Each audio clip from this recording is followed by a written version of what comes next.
함께 성경 암송하심으로 새벽 기도회 시작하겠습니다. 이스라엘아 들으라. 우리 하나님 여호와는 오직 유일한 여호와이시니 너는 마음을 다하고 뜻을 다하고 힘을 다하여 내 하나님 여호와를 사랑하라. 오늘 내가 내게 명하는 이 말씀을 너는 마음에 새기고 내 자녀에게 부지런히 가르치며 집에 앉았을 때에든지 길을 갈 때에든지 누워 있을 때에든지 일어날 때에든지 이 말씀을 강론할 것이며 너는 또 그것을 내 손목에 매어 기호를 삼으며 내 미간에 붙여 표로 삼고 또 내 집 문설주와 바깥문에 기록할지니라. 아멘. 함께 말씀 보시겠습니다. 오늘은 역대하 25장 1절로 13절 말씀입니다. 저는 1절, 2절을 봉독해 드리겠습니다. 아마샤가 왕위에 오를 때에 나이가 25세라. 예루살렘에서 29년 동안 다스리니라. 그의 어머니 이름은 여호앗단이요 예루살렘 사람이었더라. 아마샤가 여호와께서 보시기에 정직하게 행하기는 하였으나 온전한 마음으로 행하지 아니하였더라. 이제 아마샤가 요아스를 이어 25세에 유다의 왕이 되었습니다. 그는 앞선 왕들과 비교할 때 아주 긴 기간인 29년 동안 통치하였습니다. 역대기를 보면 통치 기간이 짧았던 왕들은 대부분 하나님 앞에서 악한 왕으로서 하나님께 순종하지 않고 심판을 받았던 자들입니다. 그에 반해 통치 기간이 긴 왕들은 대부분 하나님 앞에서 온전하여 하나님께서 내란과 외적으로부터 지켜주었던 왕들입니다.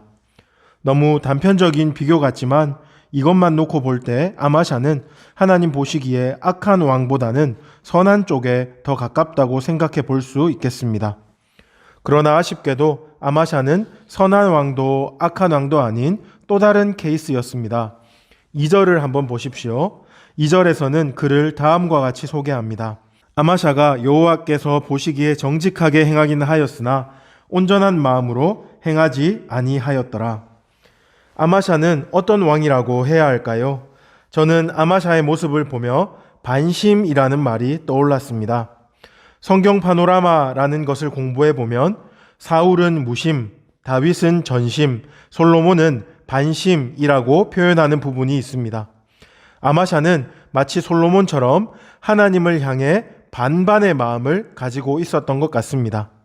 정말로 그의 삶을 보면 그는 하나님에 대한 존중은 있었지만 온전한 신뢰가 없었고 하나님께 의지는 하되 모든 것을 맡기지 않는 모습을 우리에게 보여주었습니다.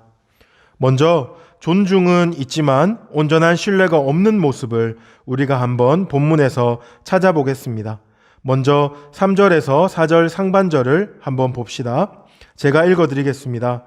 그의 나라가 굳게 섬에 그의 부왕을 죽인 신하들을 죽였으나 그들의 자녀들은 죽이지 아니하였으니 이는 모세의 율법책에 기록된 대로 함이니라. 아마샤는 그의 나라가 어느 정도 안정되었을 때에 신하들에 의해 비참하게 죽임을 당했던 아버지에 대한 보복을 단행합니다. 24장 말미에 보면 그의 아버지 요아스는 사밧과 여호사밧이라는 이방인들에 의해서 죽임을 당했는데 아마샤는 그의 아버지를 죽인 자들을 찾아 죽이게 됩니다. 보통 원수 갚음이나 보복은 걷잡을 수 없는 불과 같이 한번 시작되면 중간에 멈추기가 쉽지 않습니다. 그런데 아마샤는 모세의 율법책에 기록된 대로 그들의 자녀는 죽이지 않았다고 성경은 우리에게 말해주고 있습니다. 자신의 감정대로가 아닌 율법을 따라 자신의 걸음의 한계를 정하는 것은 정말로 대단한 것입니다. 우리는 이런 모습 속에서 아마샤가 하나님의 율법을 얼마나 중하게 여기는지 알 수 있습니다. 그러나 다른 상황에서는 그의 또 다른 면을 보게 됩니다. 6절을 한번 봅시다.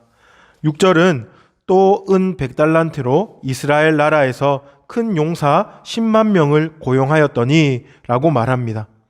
이 내용을 설명하면 아마샤 왕 때 에돔과의 전쟁이 있었는데 아마샤가 전쟁에 나갈 수 있는 20세 이상의 군사들을 계수해 보니 30만 명밖에 되지 않았던 것입니다. 30만 명이라는 숫자가 많게 생각될 수 있겠지만 아사의 군대가 56만 명, 여호사밧의 군대가 116만 명이었던 것과 비교해보면 30만이라는 숫자는 턱없이 부족한 숫자입니다. 그래서 아마샤는 6절에서 우리가 읽은 것과 같이 은 100달란트로 북이스라엘에서 10만 명의 용병을 사오게 됩니다. 여기서 우리는 그의 방법이 매우 합리적이긴 하지만 신앙적이지 않다는 사실을 발견하게 됩니다. 하나님의 사람은 힘이 약할 때, 능력이 모자랄 때 가장 먼저 하나님께로 나아가야 합니다. 하나님께로 나아가서 하나님의 도움을 구하고 또 하나님의 지혜를 물어야 합니다. 그러나 아마샤는 그렇게 하지 않았습니다. 자신의 재력과 능력 안에서 문제를 해결하려고 애를 썼습니다. 어떤 이는 이런 아마샤의 모습을 하나님을 마지막 비장의 카드로 남겨둔 것이라고 좋게 해석하려고 합니다. 이런 사람은 신앙을 이해할 때 나의 노력과 나의 힘으로 최선을 다해보고 그때 안 되면 하나님께 나아가는 것이 성숙한 신앙이다 라고 이해합니다. 이것은 말은 그럴듯합니다. 하지만 바른 신앙의 모습은 아니라는 것을 우리는 분명히 기억해야 합니다. 우리는 모든 일을 할 때 하나님과 함께, 처음부터 하나님과 함께 해야 합니다. 나는 아무 노력도 하지 말고 하나님께 모든 것을 해달라고 떼쓰라는 말이 아닙니다. 노력도 애씀도 하나님과 함께 해야 된다는 말입니다. 우리는 이 둘의 차이를 분명히 알아야 합니다. 실상 아마샤는 문제 앞에서 하나님을 보지 못했던 것입니다. 하나님을 전적으로 신뢰하지 않았으므로 이 문제에 대한 최고의 해답이 하나님께 의지하는 것이라는 생각 자체를 해내지 못했습니다. 하나님께 기도하고 의지하는 것보다 더 효과적이고 간편한 방법이 있을 것이라고 생각했습니다. 이런 아마샤의 모습에서 우리는 그가 하나님을 존중하되 신뢰하지는 않았다는 것을 발견할 수 있습니다. 그런가 하면 아마샤는 하나님을 의지하되 전적으로 그분에게 맡기지 못했습니다. 다시 본문으로 돌아가 보면 7절 이하에 어떤 하나님의 사람이 아마샤에게 나와서 북이스라엘의 용병의 힘을 의지하여 전쟁에 나아가면 필패할 것이라고 예언했습니다. 그러나 그들을 돌려보내고 하나님만을 의지하면 하나님은 아마샤가 그들에게 지불했던 은 100달란트보다 훨씬 많은 것을 주실 것이라고 말했습니다. 이것은 승리에 대한 예언이라고도 할 수 있겠습니다. 아마샤는 선지자의 이 예언을 듣고 귀가 솔깃해졌습니다. 선지자의 말이 믿을만하다면 북이스라엘 용병에게 이미 지불한 100달란트를 포기하는 것은 아깝지만 그것보다 훨씬 더 큰 이익을 하나님께서 주실 것이기 때문입니다. 그래서 아마샤는 선지자의 말을 따르기로 합니다. 하나님의 능력을 한번 의지해 보기로 한 것입니다. 이러한 시도는 정말 좋은 시도라고 생각됩니다. 신앙의 초기에는 정말로 미친 척하고 한번 하나님께 우리의 삶을 던져보는 믿음의 모험이 필요하기 때문에 그렇습니다. 이렇게 믿음으로 도전한 후에 좋은 결과를 얻게 되면 그것이 영적인 경험이 되어서 다음번에는 더 쉽게 하나님을 의지할 수 있게 되며 그렇게 우리의 신앙은 성숙하게 되는 것입니다. 그런데 아마샤의 경우에는 여전히 두 마음이 존재하는 것 같습니다. 표면적으로는 선지자를 통해 깨닫고 하나님을 의지하는 쪽으로 선택하는 것 같아 보이지만 그의 마음 한켠에서는 늘 또 다른 가능성을 생각하고 있습니다. 내일 살핀 본문이지만 14절에 보면 그가 에돔 사람들을 죽이고 돌아올 때 세일 자손의 신들을 가져와서 자신의 신으로 세우고 그것들 앞에 경배하며 분향한지라 라고 되어 있습니다. 이런 모습이 바로 여호와는 의지하되 전적으로 모든 것을 그분께 맡기지 않는 전형적인 모습이라고 할 수 있겠습니다. 오늘 우리는 아마샤의 모습에서 하나님 앞에서 전심도 무심도 아닌 반심의 모습을 함께 살펴보았습니다. 하나님은 존중하되 하나님을 온전히 신뢰하지는 않고 하나님을 의지하긴 하되 전적으로 그분께 맡기지 않는 그런 모습 말입니다. 그런데 이 모습이 오늘날 한국교회의 모습과 가장 가까운 모습일지도 모르겠습니다. 종교성은 있는데 복음적이지 않는 모습, 하나님을 떠나지는 않으면서도 세상과 여전히 양다리를 유지한 모습 말입니다. 우리는 오늘 말씀을 통해서 다시 한번 나의 신앙의 현 주소는 어떠한가를 생각해 보아야 하겠습니다.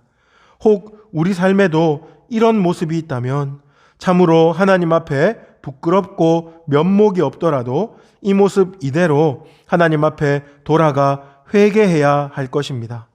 회개만이 소망입니다. 회개는 우리를 무심에서 전심으로 나아가게 할 뿐 아니라 반심에서도 전심으로 나아가게 합니다. 하나님 앞에 다시 마음을 고치고 하나님만을 온전히 신앙하는 우리가 되기를 바랍니다. 우리 들었던 말씀을 기억하면서 이 시간 한번 함께 기도하기를 원합니다. 첫 번째로 나눌 기도 제목은 하나님, 우리가 혹 반심에 머물러 있다면 하나님 전심으로 나아가게 하여 주옵소서. 하나님을 존중하는 것뿐만 아니라 하나님을 전적으로 신뢰하게 하여 주시고 하나님을 의지하는 것뿐만 아니라 하나님께 모든 것을 의탁할 수 있도록 우리 신앙의 성숙을 허락하여 주옵소서. 두 번째로 우리 가정을 위해서 기도합시다. 오직 여호와 하나님만을 신뢰하고 의지하는 믿음의 가정이 되게 하여 주옵소서. 가정 예배를 드릴 때 놀라운 은혜를 부어 주옵소서.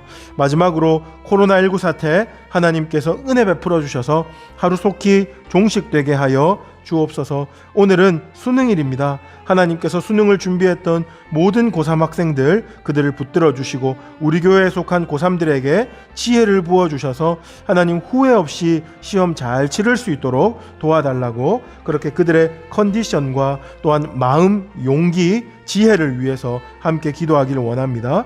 교회 리모델링이 막바지에 이르렀습니다. 이제 12월 6일에 입당 예배가 있는데 하나님께서 그때까지 그리고 모든 것이 종결될 때까지 하나님께서 은혜 베풀어 달라고 우리 리모델링을 위해서도 함께 기도하기를 원합니다. 나눈 기도 제목과 또한 여러분 가지고 계신 기도 제목 가지고 우리 주여 부르짖고 합심으로 기도하시겠습니다. 주여.